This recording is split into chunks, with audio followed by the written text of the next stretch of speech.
토요일 이른 아침부터 하나님의 말씀을 배우기 위해서 부지런히 나오신 여러분들 정말 대단하십니다.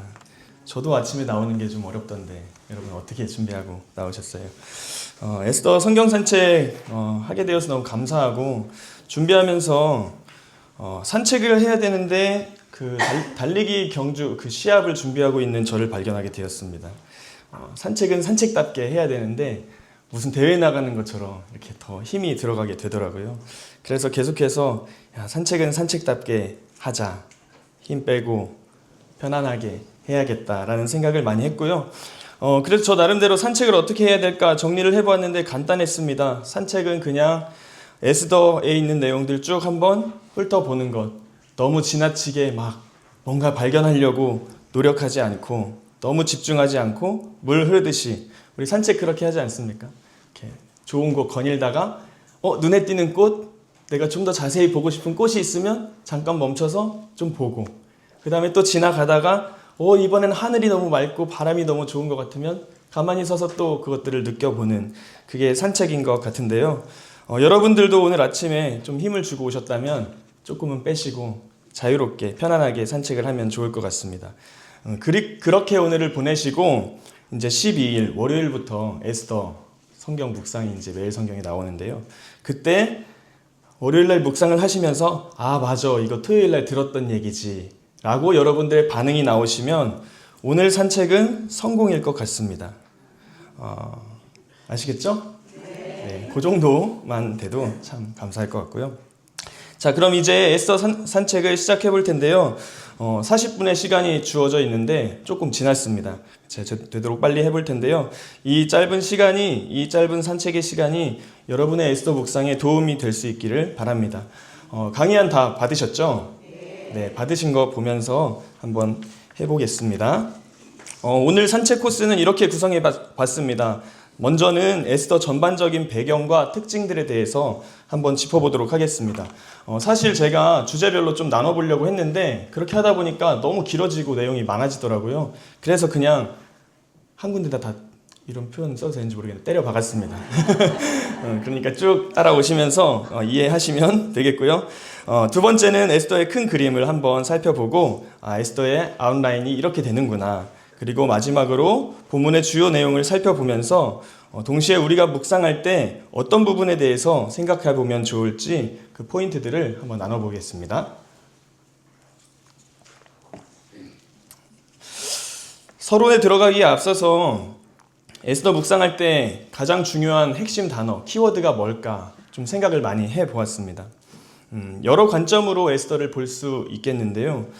저는 하나님의 손길, 숨겨진 손길이라고 한번 키워드를 설정해 보았습니다. 여러분들도 묵상하실 때 숨겨진 손길이라는 단어를 염두에 두시고 성경 말씀에서 이 숨겨진 손길이 있을까 없을까, 있다면 어디에 있을까 한번 생각해 보시면서 성경을 읽으시면 좋을 것 같습니다. 에스더서를 보시면 여러분들도 아시겠지만 우연처럼 보이는 일들이 많이 등장합니다. 특히 6장 같은 경우에는 좀 더 그 우연들이 두드러지게 나타나는데 세상 말로는 우연이지만 우리 하나님을 믿는 사람들은 이것을 하나님의 섭리라고 얘기하죠.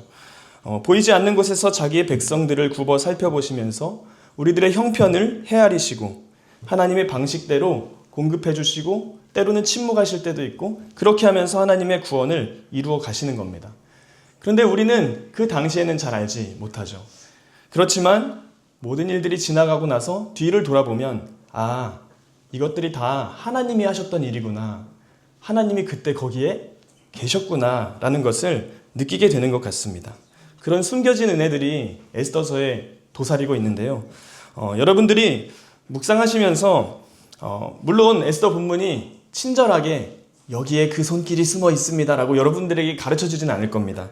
그렇지만 여러분들께서 계속 의도적으로 하나님의 손길을 발견해 보시고 또 성실하게 묵상을 하시다 보면 자연스럽게 그 숨겨진 은혜의 손길을 발견할 수 있으리라고 생각이 듭니다. 자, 그러면 1번 에스더서의 배경과 특징에 대해서 한번 살펴보겠습니다. 에스더서는 페르시아, 성경 개역개정의 표현대로는 바사 들어보셨죠? 바사 제국에서 포로 생활을 하고 있는 유대인 공동체의 이야기를 담고 있습니다. 에스더 앞에 있는 책인 에스라와 느헤미야는 페르시아 왕인 고레스의 칙령에 따라서 예루살렘으로 귀환한 유대인 공동체들의 이야기를 담고 있고요. 반면에 에스더에 나오는 유대인들은 본국으로 귀환하라는 명령에도 본국으로 돌아가지 않고 그 유배지, 포로지에 그냥 잔류하기로 선택한 사람들입니다. 페르시아 땅에 계속해서 남아있기로 결정을 한 것입니다. 그 이유를 성경이 다 가르쳐주고 있진 않은데요. 그래도 좀 생각해 볼 수 있는 것들은 어떤 사람들은 돌아가고 싶었는데 좀 여건이 되지 않고 사정이 되지 않아서 못 돌아간 분들도 있을 것이고, 또 어떤 이들은 페르시아 땅에서 이미 어느 정도 성공을 하고 정착을 하면서 만족할 만한 삶을 살고 있었기 때문에 고향 땅 예루살렘으로 돌아가는 게 오히려 사서 고생하는 거다라고 생각해서 안 간 분들도 있을 것 같습니다. 모르드게나 에스더, 이제 우리 에스더의 등장인물들을 살펴보자면 학자들은 이들에게 페르시아식 이름이 있었다는 것을 근거로 이 사람들은 포로지에서 잘 적응해서 살고 있던 사람들이었던 것 같다라는 암시를 얻고요. 특히 모르드게는 이 페르시아의 정부를 위해서, 왕을 위해서 또 일하면서 꽤나 유려한 삶을 살고 있었던 것으로 보입니다. 그렇게 이들은 디아스포라로 페르시아 땅에 남게 됩니다. 팔레스틴 지역 바깥으로 흩어져서 살아가던 이 디아스포라 유대인들은 시대와 상황별로 많은 어려움을 당하면서 살게 되는데요. 에스더서에서 그들이 겪게 된 어려움은 민족이 말살될 위기에 처했다는 것입니다. 그야말로 한 민족이 송두리째 사라져버릴 것 같은 절체절명의 위기를 맞닥뜨리게 되는 것이죠. 에스더서는 이런 절체절명의 위기 속에서 하나님이 자기 백성을 어떻게 구원하시는가를 보여줍니다. 하나님이 자기 백성을 어떻게 구원하시는가. 그런데 사실 이 에스더의 이야기를 읽다 보면 유대인들이 구원받는 아주 극적인 이야기가 전개되면서 동시에 궁금증, 이상한 점을 발견하게 됩니다. 그것은 성경 본문 안에서 하나님을 발견할 수가 없다는 것입니다. 이 점이 우리가 묵상하게 될 에스더의 가장 큰 특징 중에 하나라고 말할 수 있을 텐데요. 총 1에서 10장까지 10장으로 구성되어 있는 본문 안에 하나님이라는 단어가 한 번도 등장하지 않습니다. 이야기 속 등장인물들도 하나님에 대해서 전혀 언급을 하지 않습니다. 에스더가 총 10장, 절수로는 167절인데요. 이 중에서 하나님이라는 단어는 0번, 한 번도 나오지 않고요. 반면에 페르시아 왕에 대한 언급은 190번이나 나온다는 점은 굉장히 놀라운 일입니다. 그뿐 아니라 에스더에는 하나님을 향한 종교 행위들도 감추어져 있습니다. 기도, 제사, 찬양이나 하나님을 경배하는 모습이 전혀 드러나지 않습니다. 이방왕의 궁전에서 음식과 포도주를 먹는 장면이 나오는데요. 이것은 또 다른 포로기의 사건을 기록한 다니엘서에서 다니엘과 세 친구들이 했던 행동과 너무 반대 대조되는 모습입니다. 왕의 진미를 거부했던 다니엘과 비교해보면 이 사람들은 너무 불경건해 보이는 거죠. 심지어 에스더는 이방인 왕과 뭐까지 하죠? 결혼까지 합니다. 물론 에스더와 모르드게가 위기 앞에서 옷을 찢고 굵은 베옷을 입고 금식을 하는 장면이 나오긴 합니다만 정작 하나님께 기도했더라 라는 표현은 나오지 않습니다. 에스더서에서 실제로 기도하는 사람은 하나도 없고요. 하나님이 나타나 말씀하시는 장면 또한 없습니다. 이런 특징 때문에 에스더는 기독교 역사 속에서 그 어떤 성경책보다도 강한 거부를 당했습니다. 많은 사람들에 의해서 세속화된 책이라고 기독교적 가치가 그 안에 없다라고 평가를 받아야만 했습니다. 실제로 기독교가 시작된 이후로 7세기 동안, 700년이죠. 700년 동안 이 에스더서에 대한 해설인 주석책이 하나도 출판되지 않았다고 합니다. 존 칼빈은 에스더서에 대해서 단 한 번도 설교한 적이 없다고 알려져 있고요. 종교개혁을 일으켰던 마틴 루터는 이 책이 우리에게 전수되지 않았으면 좋았을 뻔했다라고 말하기도 했다고 합니다. 그가 이 에스더서를 이렇게 너무 싫어한 이유는 이 안에서 발견되는 너무 지나친 유대민족주의적 그 성향과 또 폭력성, 나중에 사람들을 많이 죽이거든요. 그 폭력성 때문에 에스더를 굉장히 싫어했다고 알려져 있습니다. 그렇다면 이 에스더서가 진정 불경한 책일까요? 우리는 이 불경한 책 속에서 산책하며 거닐어야 되는 걸까요? 조금 더 얘기를 해보겠습니다. 이 책의 제목인 에스더라는 단어를 살펴볼 때 우리는 또 하나의 의미를 생각해 볼 수 있는데요. 성경에는 여성의 이름을 따서 이름 지어진 책이 딱 2권 있습니다. 한 권은 에스더고 또 한 권은 룻기 맞습니다. 룻기와 에스더. 모압 여인 룻의 이름을 따서 룻기. 그리고 오늘 우리가 읽고 있는 에스더인데요. 에스더란 이름은 페르시아어로 별을 의미합니다. 별이라는 뜻이 있습니다. 주의 백성들 위에 이 죽음의 먹구름이 드리워져 있을 때 생명의 빛을 발하는 샛별 같은 존재였던 에스더에게 참 어울리는 이름인 것 같습니다. 어둠 속에서 마치 메시아가 한 줄기 빛으로 나타나서 그들을 구원해 준 것 같은 느낌을 에스더에게서 받을 수 있습니다. 그런데 우리가 본문 2장 7절을 보면 에스더에게 히브리 이름이 원래 있던 것을 볼 수 있는데요. 하다사라는 히브리 이름이 있었습니다. 그런데 이 히브리 성경을 찾아보면 에스더의 제목이 에스더라고 되어 있거든요. 에스테르. 그런데 그게 히브리어로 써 있어요. 여러분 아마 나눠드린 강의 안에도 적혀 있을 텐데 히브리어 에스테르 이렇게 하고 써 있습니다. 분명히 하다사라는 히브리어 이름이 있는데 또 에스테르라고 굳이 히브리어 발음이 비슷한 것들을 가지고 이름을 하나 더 써놨단 말이죠. 어떤 의도가 있어 보입니다. 이 에스테르라고 읽을 수 있는 히브리어의 이름의 원형은 그 옆에 있는 사타르라는 단어로 하이드, 숨기다, 그리고 콘실, 감추다 라는 뜻을 가지고 있습니다. 아마도 이 에스더의 특징 중에 하나인 하나님이 숨겨져 있다. 하나님이 스스로를 감추고 있다. 그래서 하나님이 겉으로 드러나지 않는다는 것을 이 이름을 통해서 한 번 더 표현한 것이 아닐까 생각해 봅니다. 그렇다면 아까 품었던 궁금증이 조금은 해결될 수 있을 것 같습니다. 에스더는 정말 불경한 책일까? 꼭 그렇지 않겠죠? 그러니까 오늘 우리에게 하나님께서 읽으라고 주셨을 것 같습니다. 에스더는 불경한 책, 불경건한 책이라고 말하기보다는 하나님께서 숨어있는 것과 같은 현실을 사는 그 당시에 페르시아에 잔류했던 사람들, 그리고 오늘날의 우리에게 하나님이 주시는 메시지가 담겨 있다고 생각해 볼 수 있습니다. 나 아직 거기 있어. 하나님께서 말씀하시는 것이라고 생각해 보았습니다. 우리 성경에는 에스더가 에스라와 느헤미야 뒤에 나오죠. 그러면서 역사서라는 카테고리 안에 들어가 있습니다. 포로 귀환 시기의 사건을 기록하고 있기 때문에 이렇게 분류가 된 것인데요. 연대기적으로 히브리어 원전에는 에스더가 성문서, 케투빔이라고 하는 성문서 안에 들어가 있습니다. 이 성문서는 진리의 책이라고 불리는 시편, 욥기, 잠언, 그리고 그 뒤에 이어서 나오는 두루마리라는 뜻을 가진 메길롯이라고 부르는 짧은 5권의 책이 있는데 이 5권의 책들은 유대인의 절기 때마다 읽혀지는 책입니다. 이 메길롯 안에 에스더가 들어있는데요. 에스더의 위치를 보면 애가 뒤에 나옵니다.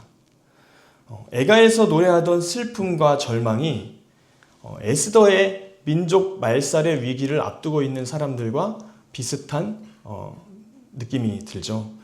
그들도 같은 느낌, 같은 감정을 느끼고 있었을 겁니다. 그래서 순서상으로 애가 뒤에 에스더가 나오는 것이 적절해 보입니다. 그리고 에스더의 이야기를 읽다 보면 우리는 그 절망이 영원하지 않다는 것을 발견하게 됩니다. 절망과 위기를 기쁨과 축제로 바꾸시는 하나님의 반전의 구원을 살펴볼 수 있게 되는 것이죠. 저는 이런 의미에서 이 매일 성경, 우리가 성서 유니온에서 나오는 매일 성경을 쓰잖아요. 이 매일 성경이 묵상 순서를 어떻게 이렇게 잘 배치했을까라는 생각을 해봤습니다. 이 에스더 묵상을 통해서 절망과 위기를 통과해서 기쁨에 이르게 될 것인데 그 다음에 이어지는 책이 뭘까요? 우리 저 끝나면 뭐 하죠? 그렇죠. 빌립보서. 빌립보서의 주요 주제가 제가 강사님한테 사전에 확인했는데 기쁨이라는 주제가 있습니다. 기쁨. 그래서 우리가 이 에스더서를 절망과 위기에서 기쁨으로 넘어가면서 에스더서를 마치고 또 기쁨으로 빌립보서를 이제 묵상할 수 있게 될 것 같습니다. 아무튼 매일 성경이 참 절묘하게 배치를 해놨다라는 말씀을 드리고, 오늘도 아마 이 시간들이 기쁨으로 맞춰질 거라고 저는 믿습니다. 그렇습니다. 이렇게 해서 앞부분 에스더의 배경과 특징들을 좀 살펴보았고요. 두 번째로는 에스더의 큰 그림에 대해서 한번 우리 이야기를 해보겠습니다. 나눠드린 유인물 보시면 제가 순서를 나눠보았는데 여러 책을 참고했는데 다 달라요. 그래서 어차피 이야기이기 때문에 여러분들도 또 이거 바꾸셔서 나누셔도 돼요. 아니면 귀찮으신 분들은 매일 성경에 굉장히 잘 나와 있으니까 매일 성경 앞에 있는 가이드를 읽어보시고 참고하시면 좋을 것 같고요. 저는 이렇게 나눠봤는데요. 1장과 2장은 준비입니다. 그래서 이 모든 이야기가 진행되기 전에 우리가 알아야 할 사실들, 그리고 설명이 되어야 되는 부분들이 이 준비 단계에서 나옵니다. 그래서 에스더는 뭐가 되죠? 왕비가 되고요. 모르드게는 영웅이 되는 장면이 나옵니다. 발단은 3장인데요. 총리가 된 하만, 그리고 위기에 처한 유다 민족에 대해서 우리가 볼 수 있게 되고요. 내용은 조금 이따가 뒤에 가서 하겠습니다. 4장, 5장은 이제 전개의 부분인데, 모르드게가 이 위기에 처한 유다 민족을 위해서 에스더에게 좀 나서달라고 요청을 하고요. 에스더는 결단을 하게 됩니다. 6장, 7장은 절정 부분입니다. 이 곳에서 모르드게와 하만의 위치가 바뀝니다. 하나님의 역전의 역사가 일어나는데요. 모르드게는 높아지게 되고 하만이 몰락하게 되는 것이죠. 결말 부분은 8장 1절부터 9장 19절까지 잘라보았습니다. 새로운 조서, 처음에 쓰여졌던 조서는 유대인들을 다 죽이라는 조서였는데 그 조서를 무마시킬 새로운 조서가 쓰여졌고요. 유대인들은 대적들로부터 자기 자신들을 방어할 수 있는 권한을 얻게 됩니다. 그리고 마지막 9장 20절부터 10장 3절까지는 불임절에 대해서 정리하면서 에스더서가 맞춰지게 됩니다. 이렇게 에스더의 큰 그림을 토대로 한번 본문 안으로 들어가서 산책을 해보겠습니다. 3번 본문 산책, 첫 번째 준비 단계입니다. 1장, 2장, 왕비가 된 에스더, 영웅이 된 모르드게라고 했습니다. 여기 에스더서에 보면은 왕이 나오죠. 왕이 누구냐면 아하수에로, 페르시아의 4대 왕입니다. 네 번째 왕이에요. 제가 밑에 적어놨는데 고레스 대왕이라고 불리는 고레스 2세가 1대 왕입니다. 1대 왕. 그리고 그에 이어서 캄비세스 2세, 다리오 1세, 그 다음이 오늘 나오는 아하수에로입니다. 그리스식 이름으로는 크세르크세스, 여러분 많이 들어보셨을 텐데 그 왕이 바로 에스더서에서 나오는 페르시아의 왕입니다. 이 왕의 모습을 보면요, 처음에 축제를 벌이고 잔치를 벌이고 또 많은 것들을 화려하게 보여주는데요, 그것이 권력의 화려함을 보여주거든요. 그런데 사실 이 크세르크세스 아하수에로 이 사람에 집중을 해보면 이만큼 좁고 옹졸한 사람이 없습니다. 그러니까 그가 가진 권력을 보면 너무나 화려하고 멋진데 이 한 인간으로서의 왕은 굉장히 초라해 보인다는 거죠.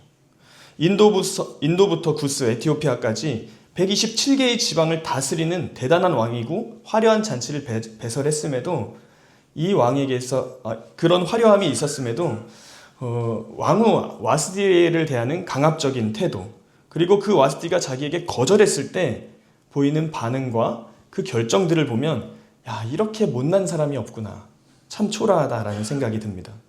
겉으로는 여유 있고 인자한 척하지만 속은 좁아 터져서 누군가에게 거절을 한번 당하면 그걸 참지 못하는 겁니다.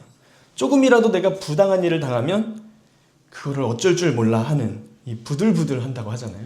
그런 모습을 우리는 아하수에로에게서 발견해 볼 수 있습니다. 개인적으로 그리스도인들은 그런 모습이 참 없었으면 좋겠습니다. 그런데 안타깝게도 이것이 우리의 모습일지도 모른다는 생각이 들었습니다.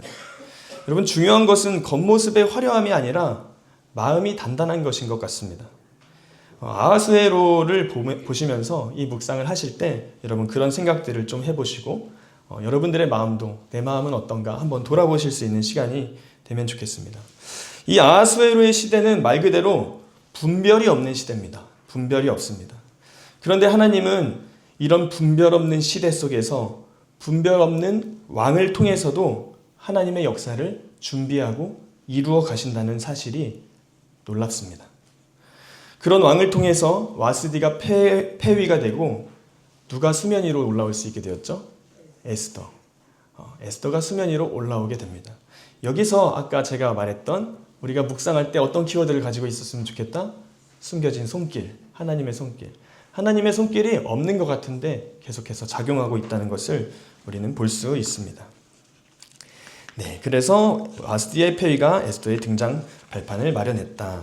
모르드게라는 사람이 나옵니다. 모르드게라는 사람, 이제 바벨론 때 포로로 잡혀온 사람인데 자기의 삼촌의 딸이 바로 에스더입니다. 그런데 이 부모님이 돌아가셨기 때문에 이 에스더 하다사를 자기의 딸처럼 양육했던 사람입니다.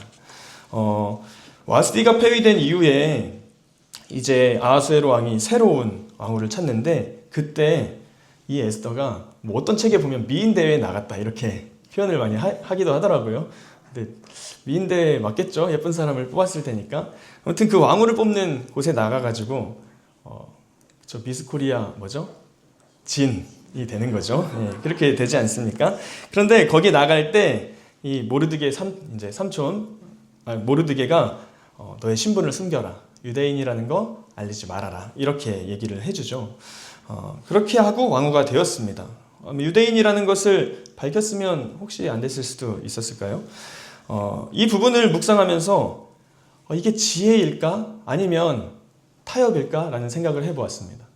우리도 우리의 삶을 살면서 그런 생각을 해볼 때가 있지 않습니까? 신앙인이기 때문에 타협해서는 안 돼.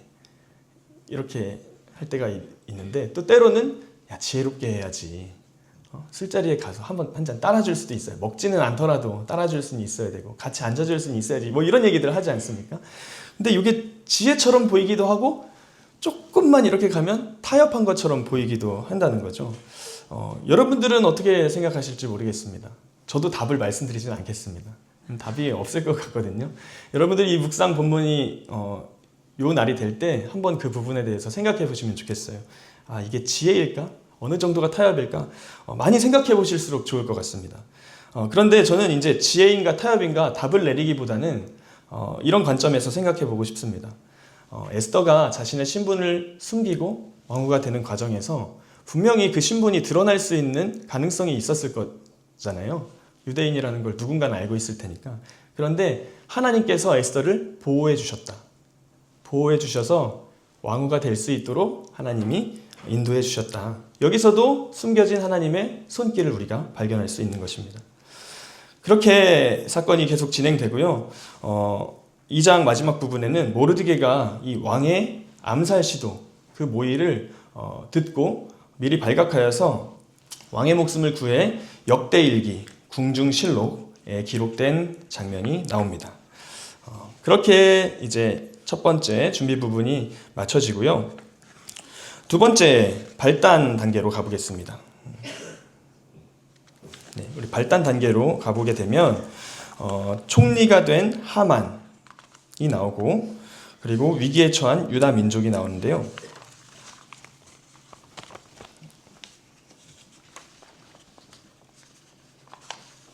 죄송합니다.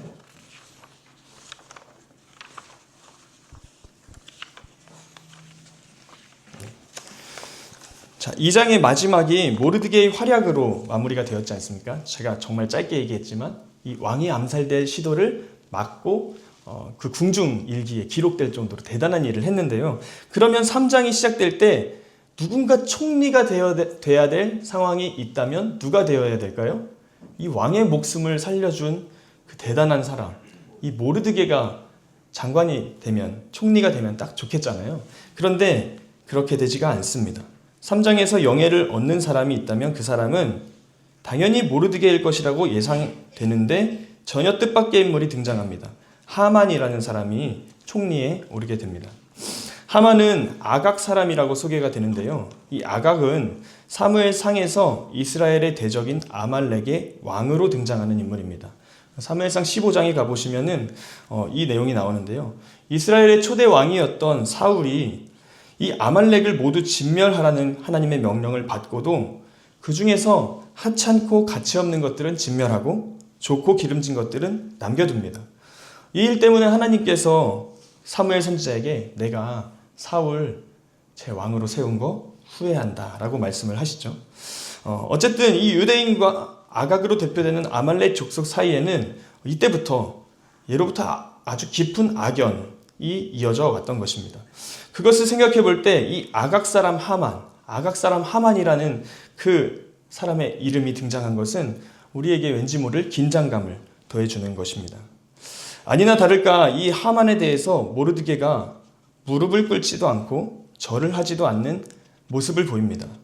아마도 우리가 방금 알아보았던 것처럼 계속해서 적대관계, 악연 속에 있었기 때문에 이 사람에 대해서 절하거나 무릎을 꿇지 않는 모습을 보였던 것 같습니다.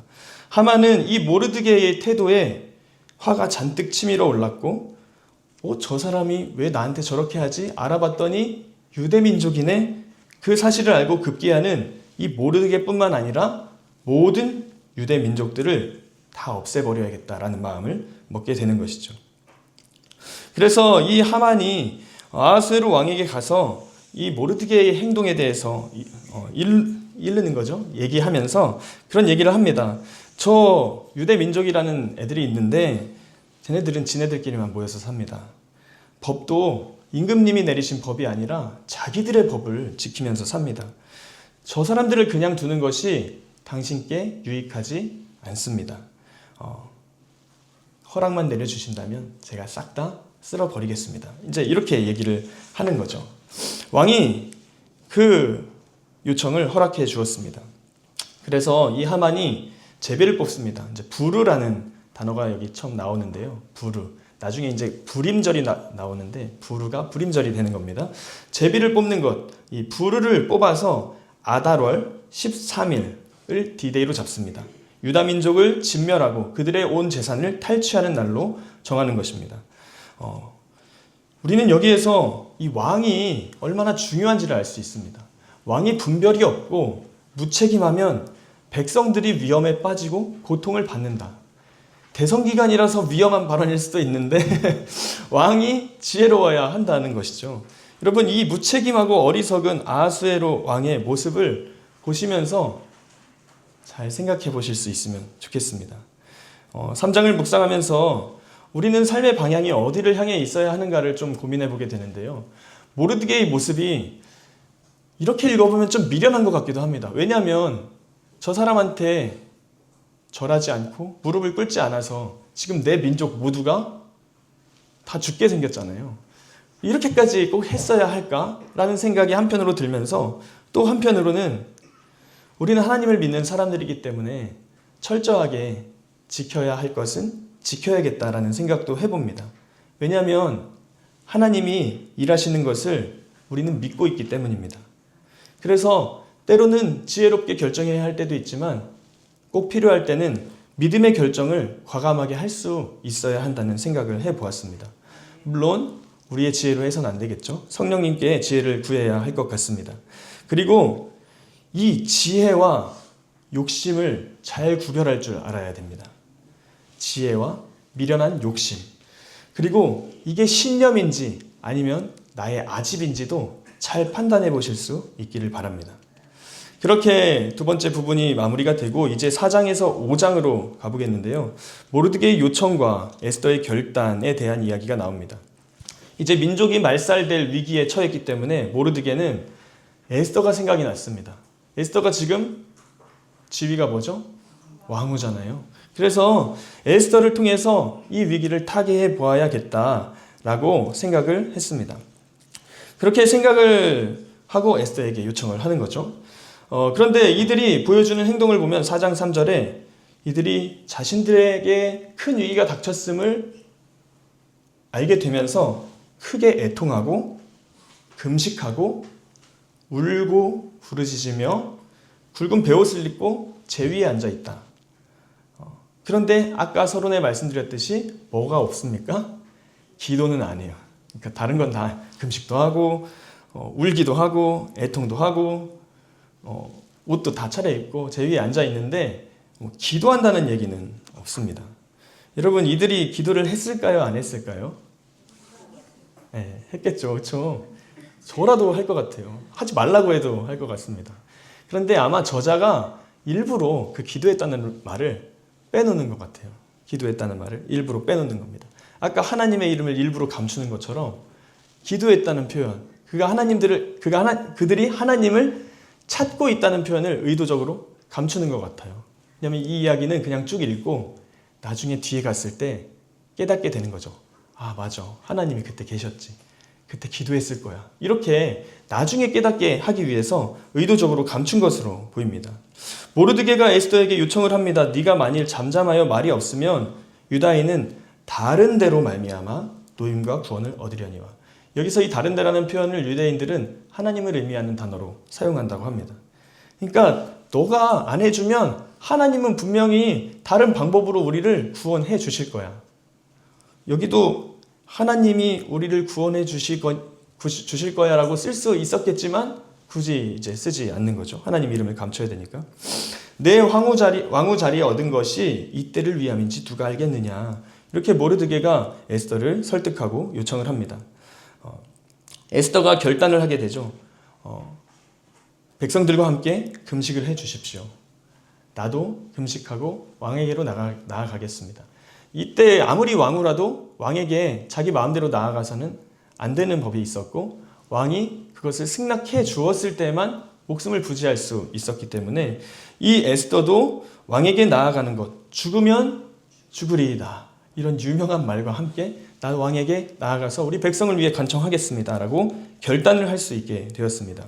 여러분, 그런데 여러분께서 이 5장을 읽어보시면은 이 에스더가 왕 앞에 나아갈 때 왕이 에스더를 보는데 어떻게 보이는지 아세요? 눈에서 뭐가 나올까요? 사랑스럽게 보였다고 나와요. 사랑스럽게. 에스더는 막 엄청 떨면서 고민하면서 나갔을 거 아니에요. 그런데 왕은 에스더를 보니까 너무 좋은 거예요. 너무 사랑하는 에스더가 있는 거죠. 이 부분에서 우리 또 뭘 발견해야 됩니까? 숨겨진 손길을 발견해야 됩니다. 우리는 너무 고민하고 어떻게 하지? 조마조마하면서 나아갔는데 하나님께서 이미 아하스웨로 왕의 마음을 어떻게 했어요? 만져주셨다는 거죠. 그래서 하나님의 숨겨진 손길이 이 에스더로 하여금 순탄한 은혜를 입게 하였다. 이 부분에 대해서 생각을 해볼 수 있겠고요. 에스더가 소청을 합니다. 왕과 하만을 위해 내가 잔치를 베풀 텐데 왕이시여 이 잔치에 와 주십시오. 그러는 동안 하만은 긴 장대를 준비합니다. 거기에 마음에 안 드는 놈 모르드게를 매달으려고. 시간이 많이 지나고 있습니다. 네. 그 장면이 이제 전개 부분에서 맞춰지고요. 이제 절정 부분입니다. 6장 7장의 부분인데요. 여기서 이제 역전이 일어납니다. 모르드게가 높아지고 하만이 몰락하는 장면입니다. 아하스웨로 왕이 웬일인지 잠이 안 오는 겁니다. 여러분 어젯밤에 잘 주무셨나요? 저는 웬일인지 잠이 잘 오더라고요. 너무 졸렸는데. 네. 웬일인지 잠이 안 오는 거예요. 웬일인지 잠 못 드는 밤. 그래서 신하를 시켜서 역대일기, 궁중실록을 가져와서 읽어보라고 했습니다. 재밌는 책도 많이 있었을 것 같은데 왜 그걸 읽어보라고 했는지 잘 모르겠습니다. 그것을 읽어보라고 했고요. 그것을 읽는데 공교롭게도 펼친 그 부분이 책도 뭐 한두 권이었겠어요? 많이 있었을 텐데 그 뽑은 책 그리고 그 펼친 그 부분이 바로 암살 음모로부터 왕을 보호했던 모르드게의 이야기가 적혀 있었던 겁니다. 그것을 읽어주었고 왕이 듣게 되었습니다. 왕이 그 사람 어떻게 보상해 줬냐? 라고 물어봤을 때 아니요, 아무런 보상이 없었습니다. 라고 확인이 되었고요. 왕은 이 모르드게를 존귀하게 대접하려고 했고요. 그때 하만에게 물어봅니다. 야, 내가 존귀하게 대접해주고 싶은 사람이 있는데 어떻게 하면 좋겠냐? 하만은 당연히 누구라고 생각했어요? 자기라고 생각하고 온갖 좋은 걸 다 얘기해요. 그런데 그걸 누가 받게 됩니까? 모르드게가 다 받게 되는 거죠. 존귀하게 여김을 받게 된 모르드게, 그리고 하만은 번뇌에 빠집니다. 근심에 빠지게 됩니다. 에스더가 두 번째 잔치를 마련하는데 그곳에서 에스더는 이 하만의 계획을 고발하게 됩니다. 이 왕이 하만의 이 계략들을 그리고 그가 했던 이야기들을 다 알게 되면서 이 모르드게를 위해서 그를 죽여서 매달려고 세워놓았던 장대에 하만이 매달리게 됩니다. 이 매달렸다는 거 이렇게 매달렸다는 게 아니라 죽었다는 뜻이에요. 그곳에 죽어서 매달리게 됩니다. 우리가 이 장을 읽을 때 어떻게 이렇게 타이밍이 기가 막힐까? 왜 그날 밤에 잠이 안 오고? 어떻게 그 꺼낸 책이 그 부분이고? 어떻게 펼쳐서 우리가 누가 읽어줘도 그냥 귓등으로 들을 수 있잖아요. 그런데 어떻게 그 이야기를 왕이 캐치하고 보상해줬냐고 물어보았는지 이런 부분들이 너무나 기막힌 타이밍, 우연의 연속입니다. 우연이 연속된다는 것은 무언가 있다는 것을 암시합니다. 뭐가 있는 거죠? 숨겨진 손길이 작용하고 있는 것입니다. 그렇게 결말 부분으로 가보겠는데요. 제가 빨리 끝낼 수 있을 것 같습니다. 결말 부분을 보시면은 이제 에스더가 모르드게와의 관계를 왕에게 밝히는 장면이 나옵니다. 원래 숨기고 왕후가 되었잖아요. 그것에서 모르드게와의 관계를 밝힙니다. 이제 더 이상 숨길 필요가 없었죠. 그러자 이 아하수에로 왕이 하만에게 주었던 인장 반지를 누구에게 줍니까? 모르드게에게 줍니다. 반전의 구원의 목록들이 나오게 되는 거죠. 모르드게를 죽이기 위해 세웠던 장대에 하만이 달려 죽는 반전. 이따 나오겠지만 유대인들이 죽게 된 아달월 13일에 그들의 대적들이 다 도륙을 당하게 되고요. 아하수에로 왕으로부터 존귀하게 할 사람의 대우를 혼자 김칫국 마셨던 하만이 아니라 모르드게가 온전히 받게 되면서 하만의 인장 반지가 모르드게에게 끼워지는 장면. 하나님의 반전의 역사를 우리는 바라볼 수 있습니다. 이 모르드게의 역전극은 흡사 노예로 팔려갔던 요셉이 애굽의 총리가 된 장면을 떠올리게 만들고요.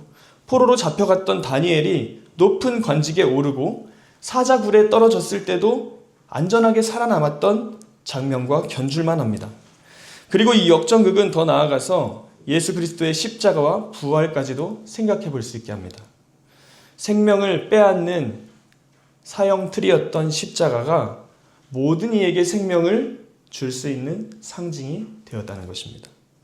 우리는 에스더서를 통해서 이 반전, 역전의 하나님에 대해서도 생각해 볼 수 있습니다. 에스더가 이제 유다인의 진멸을 위해 쓰여진 그 조서를 철회해달라고 왕에게 요청합니다. 그런데 철회될 수 없는 조서였습니다. 왕의 도장 찍혀서 나간 것이 철회될 수가 없다는 겁니다. 대신 새로운 조서를 하나 더 작성해 줍니다. 시완월 23일에 조서가 작성되고요. 스스로 자기 자신들을 지킬 수 있게 해주는 조서가 발행됩니다. 이 대적들의 진멸 날짜가 아달월 13일이었는데요. 그들을 진멸하는데 이 수산에 있는 사람들이 너무 많다 보니까 하루 더 시간을 허락해 주어서 아달월 14일까지 대적들을 진멸하게 되었습니다. 진멸된 규모를 살펴보니까 수산성에 있는 사람들이 첫날 13일에는 500명이 죽었고 하만의 10아들을 다 죽였습니다. 그런데 시간이 부족해서 하루를 더 연장받았고 14일에 300명이 더 죽게 되었고요. 수산성 말고 다른 외지, 다른 지역에 있는 사람들은 7만 5천 명이 하루 만에 죽임을 당하게 되는 것입니다. 이 마지막 9장의 내용이 예수님을 믿는 우리들, 또 하나님과 좀 친근하게다고 생각하는 우리들의 입장에서는 통쾌한 복수극처럼 보일 수도 있는데 읽는 사람에 따라서는 하나님이 이렇게 사람을 많이 죽여? 무자비한 폭력처럼 비춰질 수도 있습니다. 이 자기 민족을 지키기 위해서 원수들을 모조리 죽이는 편협한 민족주의의 모습으로 보이기도 한다는 것입니다. 이러한 모습은 예수님의 가르침인 너희 원수를 사랑하며 너희를 박해하는 자를 위해서 기도하라 라는 명령에 부합하지 않는 것처럼 보입니다. 이 부분을 묵상하시면서 여러분 이 문제에 대해서도 많이 생각해 보실 수 있길 바랍니다. 어떠한 대답도 이 물음표를 완벽하게 제거해 줄 수는 없겠지만 당시의 시대적 상황을 생각해 볼 때 유대인들의 이러한 행동은요, 민족 말살이라는 절체절명의 위기에 처한 소수 비주류 민족이 강력한 세력의 위협에 저항하여서 우리의 생존을 지켜낸 것이라고 해석해 볼 수 있습니다. 여기서 주목할 점은요, 유대인들이 이 대적들을 죽이긴 했는데 그들의 재산에는 전혀 손을 대지 않았다는 점입니다. 즐거움을 위해서 어떤 희열을 느끼기 위해서 사륙을 한 것이 아니라 생존을 위한 불가피한 선택이었다는 증거로 학자들은 삼습니다. 개인적으로 안타까운 것은 이러한 본문이 이제 교회와 세상을 이분법적으로 나누어서 우리는 아군, 너희는 적군이라는 구도를 만들어내는 근거가 된다는 것입니다. 세상을 무찌르고 정복해야 하는 그 어떤 대적으로 생각하는 교회가 많은 것 같습니다. 물론 죄와 보태서는 안 되겠지만 세상에는 여전히 하나님이 사랑하시는 하나님의 어린 양들이 많이 있다는 것을 잊어서는 안 되겠습니다. 그렇게 정리를 해보고요. 마지막 정리 부분 불임절인데요. 9장 20절부터 10장 3절까지 불임절이 제정됩니다. 아달월 14일과 15일에 각각 쉬라고 이렇게 그러면서 축제를 즐기라고 이야기를 하게 되고요. 하만이 던졌던 그 제비뽑기에 사용되는 일종의 주사위, 그 부루의 이름을 따라서 불임절을 축제의 절기로 즐기게 됩니다. 슬픔이 변하여서 기쁨이 되고 애통이 변하여서 길한 날이 된 것을 기념한다고 성경에 나와 있습니다. 오늘날에도 여전히 이 불임절이 지켜지고요. 이들이 성경 속에 오늘 에스더 속에 나와 있는 그 등장인물의 모습을 하고서 연극을 하기도 하고 서로 그렇게 이야기를 하면서 축제의 분위기를 누리고 먹을 것 마실 것이 공짜로 제공되고 가난한 자들을 위한 구제들도 같이 베풀어진다고 합니다. 결론입니다. 우리가 에스더서를 쭉 둘러보았는데요. 이해가 잘 되는 부분도 있지만 잘 되지 않는 부분들도 있는 것 같습니다. 감추어진 하나님, 실종된 종교 행위들, 그리고 조금은 불경건해 보이는 인물들의 행동이나 편협한 민족주의적 색채, 지나친 폭력성 등이 아직 완벽히 해결되지는 않은 것 같습니다. 그럼에도 우리는 하나님께서 이 에스더서를 우리에게 주시고 읽고 묵상하게 하신 이유와 목적이 있다는 것을 믿습니다. 따라서 우리는 에스더서를 읽으면서 질문하게 되었던 이 물음표들을 더 깊이 생각해 보면서 동시에 그 이면에 보이지 않게 역사하시는 하나님의 손길을 발견할 수 있어야 합니다. 그럴 때 우리는 이 페르시아라는 낯선 땅에서 하나님을 신뢰하며 살아가던 백성들의 모습, 하나님의 이야기를 전혀 하지 않고 있지만 마음 깊이 하나님을 신뢰하며 살아가는 사람들의 모습을 읽어 내려갈 수 있게 될 것입니다. 그래서 어떤 교수님은 이런 상황을 이렇게 표현하시더라고요. 하나님 없는 세상에서 하나님과 함께 살아가기. 하나님이 보이지 않는, 하나님이 없는 것처럼 느껴지는 세상에서 하나님과 함께 그들이 살아가고 있었다라고 말하는 것입니다. 오늘 우리에게도 이런 상황들이 벌어질 때가 있는 것 같습니다. 하나님이 나를 모른 척하고 있는 것 같은 상황, 하나님이 마치 없는 것처럼 느껴지는 세상 속에서 하나님이 늘 함께 계시는 것처럼 살아가는 것이 우리에게 주어진 숙제가 아닐까 생각해 봅니다. 제가 확인해 보니까 5월 에스더 묵상의 일수가 총 11일이더라고요. 에스더가 총 10장까지 있는데 10하루 동안 우리가 묵상을 하게 됩니다. 바라기는 에스더를 묵상하는 11일 동안 그 어디에서도 하나님을 찾을 수 없다라는 말이 매 순간 그 모든 곳에 하나님이 계셨다라는 믿음의 고백으로 바뀌어지는 기간이 되길 바랍니다. 여러분 다 아실 테지만 좀 유명한 그 이야기가 있지 않습니까? 그 어디에도 없다라는 뜻, 영어로 nowhere. 이 단어가 띄어쓰기 하나만 그 뒤에 있는 W를 앞으로 한자만 바꾸면 어떻게 되죠? Now here. 지금 여기에 있다 라는 뜻으로 바뀐다는 이야기를 들어보셨을 겁니다. 에스더 묵상을 통해서 그 어디에도 안 계신 것 같았던 하나님을 지금 여기 내 삶 속에서 발견하게 되는 놀라운 일들이 일어나길 바랍니다. 마지막으로 에스더 산책을 준비하면서 가장 많이 들었던 찬양을 한 곡 나누고 싶은데요. 알파와 오메가라는 찬양입니다. 부르진 않겠습니다. 여러분 제가 뒤에 또 QR코드를 한번 만들어 봤는데 그 QR코드 딱 하시면 제가 어노인팅이 부른 버전을 링크를 걸어놨는데요. 아마 강의가 끝나면 그 쉬는 시간에 틀어주실 겁니다. 알파와 오메가, 처음과 나중이신 하나님 앞에서 우리의 인생은 얼마나 짧은 찰나의 시간일까요? 그 찬양 가사 중에 이런 가사가 있습니다. 우리가 얼마나 거대한 손길 속에 있는 줄 아는 것이 복음이다. 이 찬양과 함께 에스더서를 묵상하시면서 에스더 안에 숨겨진 하나님이 바로 이 거대한 손길의 하나님이 아닌가 하는 생각을 해보았습니다. 지나고 나야 뜻을 알게 되겠죠. 너무 거대한 손길이어서 우리는 한눈으로 그 전체를 볼 수도 없습니다. 그래서 그 손이 있는지 눈치를 채지 못할 때가 많이 있는 것 같습니다. 어떤 사물을 좀 적당한 거리를 떨어뜨려 놓고 봐야 이게 물병인지 알잖아요. 근데 이거를 이렇게 봤다고 생각해 보세요. 그럼 이게 뭔지 알 수 있습니까? 여기만 보일 텐데 아무도 이게 뭔지 모를 겁니다. 그런데 그런 현상이 일어나는 이유, 하나님이 보이지 않는 이유, 하나님을 보지 못하는 이유는 하나님이 우리의 생각보다 너무 크고 우리의 생각보다 훨씬 더 가까이 계시기 때문이 아닐까 생각해 보았습니다. 저 멀리 떨어져서 모든 것이 다 지나고 나서 보아야지 전체를 볼 수 있고 그 손이 존재한다는 사실을 알 수 있게 되는 것입니다.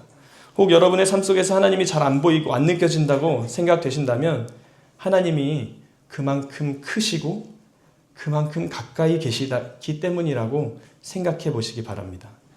5월 에스더서 묵상을 통해서 우리의 인생을 채우시는 거대한 손길이 있음을 깨닫게 되시길 바랍니다. 우리의 생각보다 훨씬 크고 우리의 기대보다 훨씬 더 가까이 계시는 그 손길을 발견하고 우리가 그 안에 있다는 것이 복된 소식임을 기억하며 그 복음을 누리는 우리 모두가 되기를 축복합니다.